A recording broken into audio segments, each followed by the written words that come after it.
Okay, last two questions. Ma'am, do you share the same sentiments as your father, former president? Last night, What he are said, his sentiments? So last night, he asked the military if they would continue to support fractured governance and a leader who is a drug addict. I agree. So, no, excuse me sandali. I agree with fractured governance. I was a member of cabinet, so I have personal knowledge. I agree with fractured governance. I agree with the assumption that he is a drug addict because he continuously refuses to do a drug test. Napakadali naman, di ba? Tulad ko, napakadali naman. Sinabi ko kaagad, gusto niyo ng neuropsychiatric test o kung ano pa man yung test na gusto niyo i-take ko. Gusto niyo ulitin ko yung bar exams. Lahat yan gagawin ko. No questions asked. Gusto niyo ng drug test? Sabi ko, dagdagan ko pa ng drug test.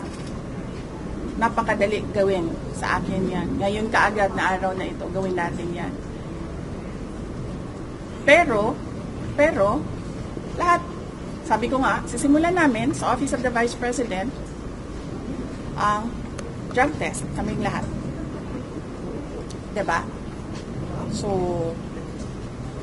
dapat, tayong lahat sa gobyerno, mag-drug test tayong lahat. Lahat ng mga congressman ninyo, pa-drug test nyo. What about the question for the military? To withdraw support? No, I do not agree with that.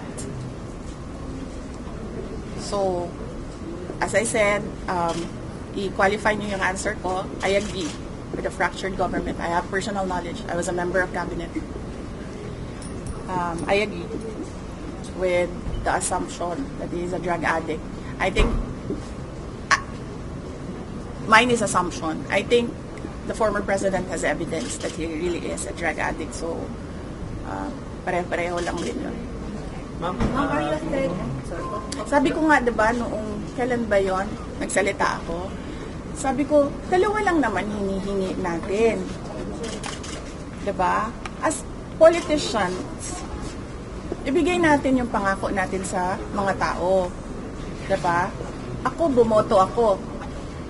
Kasi sinabi 20 pesos ang per kilo ng bigas. And that would help so many families right now. Diba? Pangalawa, tingnan natin ang katinuan ng lahat. Diba? Pag-drug test nyo din yung AFP.